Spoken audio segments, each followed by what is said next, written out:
Supreme court ने आज एक ऐतिहासिक फैसला सुनाया। राजद्रोह कानून की समीक्षा पूरी होने तक कोई नई एफआईआर दर्ज नहीं होगी। इसका मतलब ये है कि जब तक केंद्र सरकार के द्वारा समीक्षा नहीं कर ली जाती तब तक देशद्रोह के मामले दर्ज नहीं होंगे।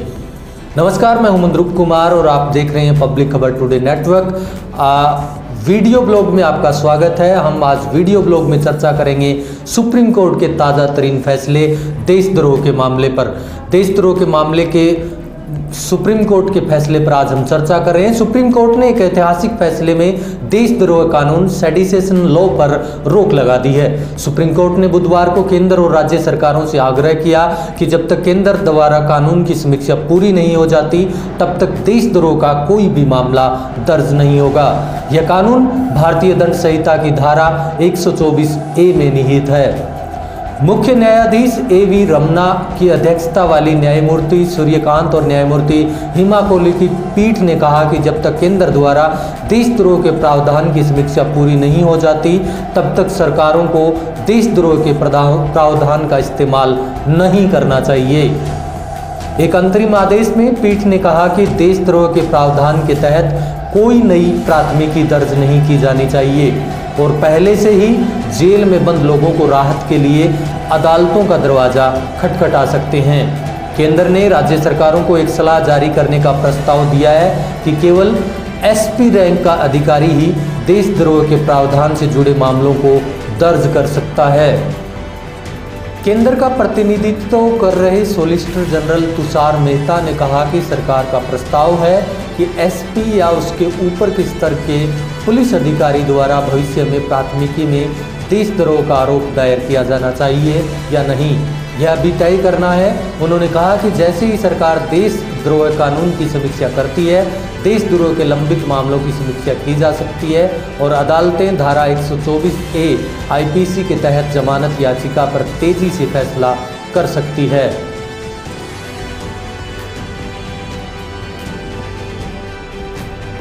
याचिकाकर्ताओं में से एक का प्रतिनिधित्व करने वाले वरिष्ठ अधिवक्ता कपिल सिब्बल ने तर्क दिया कि धारा 124A प्रथम दृष्टया असंवैधानिक है और शीर्ष अदालत को केंद्र द्वारा प्रावधान की समीक्षा होने तक देशद्रोह के प्रावधान के आवेदन पर रोक लगानी चाहिए। मेहता ने कहा कि जहां तक लंबित मामलों का संबंध है, प्रत्येक मामले की गंभीरता अलग अलग है। उन्होंने कहा, हमें अदालतों पर भरोसा करने की जरूरत है। न्यायमूर्ति कांत ने सिब्बल से कहा, यह क्या तर्क है, क्या इसे आज ही खारिज किया जा सकता है? पीठ ने कहा कि वह केंद्र के प्रस्ताव के मद्देनज़र एक निष्पक्ष प्राधिकारी के रूप में एक उत्तर की तलाश में है।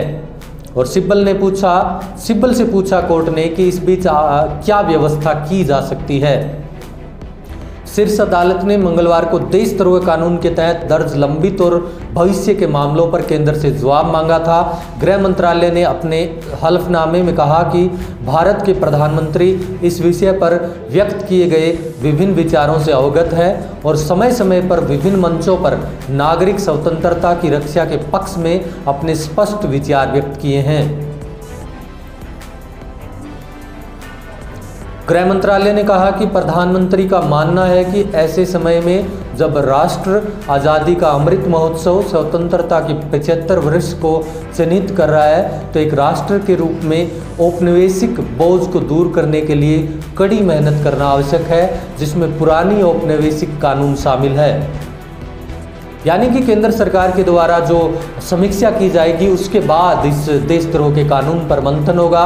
भारत सरकार राजद्रोह के विषय पर व्यक्त किए जा रहे विभिन्न विचारों से पूरी तरह परिचित होने के साथ साथ नागरिक स्वतंत्रता और मानवाधिकारों की चिंताओं पर विचार करते हुए इस राष्ट्र की संप्रभुता और अखंडता को बनाए रखने और उसकी रक्षा करने के लिए प्रतिबद्ध है। भारतीय दंड संहिता की धारा 124A के प्रावधानों की जांच करें और उन पर फिर से विचार करें, जो केवल सक्षम फोरम के ही समक्ष ही किया जा सकता है। भारत में इन दिनों हनुमान चालीसा का पाठ हो, भारत पाकिस्तान के मैच में पाकिस्तान जिंदाबाद का नारा हो, सोशल मीडिया पर पोस्ट हो या फिर कोई कार्टून, ये कुछ ऐसे काम हैं जिन्हें हाल ही के दिनों में अलग अलग राज्य सरकारों ने राजद्रोह कानून में मुकदमा दायर करने का आधार बनाया। इसी वजह से इस कानून के दुरुपयोग को लेकर भारत में बहस छिड़ गई है और अब बात कानून की समीक्षा की हो रही है। तमाम विरोधों के बाद केंद्र सरकार अब इस कानून की समीक्षा के लिए तैयार हो गई है। हालांकि इसकी समीक्षा की कोई टाइमलाइन तय नहीं की गई है, लेकिन सुप्रीम कोर्ट ने बुधवार को सुनवाई के दौरान इस पूरे मामले में 3 बातें अहम कही हैं। जो 3 बातें हैं उसमें पहली बात यह है कि जब तक केंद्र सरकार कानून की समीक्षा नहीं कर लेती तब तक राजद्रोह कानून की धारा के तहत कोई नई FIR दर्ज नहीं होगी। दूसरी, राजद्रोह कानून के तहत लंबित सभी मामलों में आगे की कार्रवाई नहीं होगी। और तीसरी बात अहम यह है कि इस धारा के तहत दर्ज मामले में जेल में बंद लोग जमानत के लिए कोर्ट जा सकते हैं। इस मामले की अगली सुनवाई जुलाई के तीसरे हफ्ते में होगी। इस मामले की अगली सुनवाई के से पहले केंद्रीय कानून मंत्री किरेन रिजिजू ने इस आदेश पर प्रतिक्रिया देते हुए कहा कि अदालत को विधायिका और सरकार का सम्मान करना चाहिए और सरकार को अदालतों का दोनों के कार्य क्षेत्र निर्धारित है, किसी को भी लक्ष्मण रेखा नहीं लांघनी चाहिए। हालांकि केंद्र सरकार इस कानून की समीक्षा के लिए तुरंत ही तैयार हो गई ऐसा नहीं है, क्योंकि लंबे समय बाद समीक्षा के लिए केंद्र सरकार राजी हुई है। देश की सर्वोच्च अदालत में इस कानून की समीक्षा पर केंद्र सरकार से जब सवाल पूछा गया तो केंद्र सरकार ने का रुख 2 अलग अलग मौकों पर अलग अलग नजर आया। सुप्रीम कोर्ट में राजद्रोह कानून की संवैधानिक मान्यता को चुनौती देने वाली याचिकाओं पर सुनवाई चल रही थी। तब केंद्र सरकार ने जवाब में सुप्रीम कोर्ट में अपना हलफनामा दायर किया था। इस हलफनामे में केंद्र सरकार ने कहा, केदारनाथ बनाम बिहार राज्य मामले में दिए गए फैसले का एक अच्छा कानून है और इस पर पुनर्विचार करने की कोई ज़रूरत नहीं है। यह फैसला एक नज़ीर बन गया और अब इसमें आगे किसी भी संदर्भ की कोई ज़रूरत नहीं है। राजद्रोह कानून के दुरुपयोग के किसी एक उदाहरण को केदारनाथ मामले पर दोबारा विचार करने का आधार नहीं बनाया जा सकता। लेकिन 2 दिन बाद ही सरकार ने अपने ही हलफनामे पर यू टर्न ले लिया। केंद्र सरकार ने दोबारा से सुप्रीम कोर्ट में याचिका दायर की। इस याचिका में कहा कि बदले हुए हलफनामे में केंद्र सरकार ने कहा कि राजद्रोह कानून की समीक्षा की जाएगी। प्रधानमंत्री मोदी ऐसा चाहते हैं। इस वजह से केंद्र ने कोर्ट से गुजारिश की कि वह राजद्रोह कानून के खिलाफ दायर याचिकाओं पर सुनवाई ना करें और केंद्र की ओर से पुनर्विचार की कवायद शुरू होने तक का इंतजार करें। ऐसे में सवाल उठता है कि आखिर केंद्र सरकार ने 2 दिन के अंदर ही राजद्रोह कानून पर यू टर्न क्यों लिया? क्या 7 मई के हलफनामे का जो जिक्र कर रही है उसके बारे में प्रधानमंत्री मोदी जी को जानकारी नहीं थी, या राजद्रोह कानून की समीक्षा प्रधानमंत्री के कहने पर की जा रही है? कानून मंत्री किरेन रिजिजू ने ऐसा कहकर कानून की समीक्षा का पूरा क्रेडिट पीएम मोदी को देना चाह रहे हैं। अब हम आपको राजद्रोह कानून के बारे में बताते हैं कि क्या है ये राजद्रोह कानून।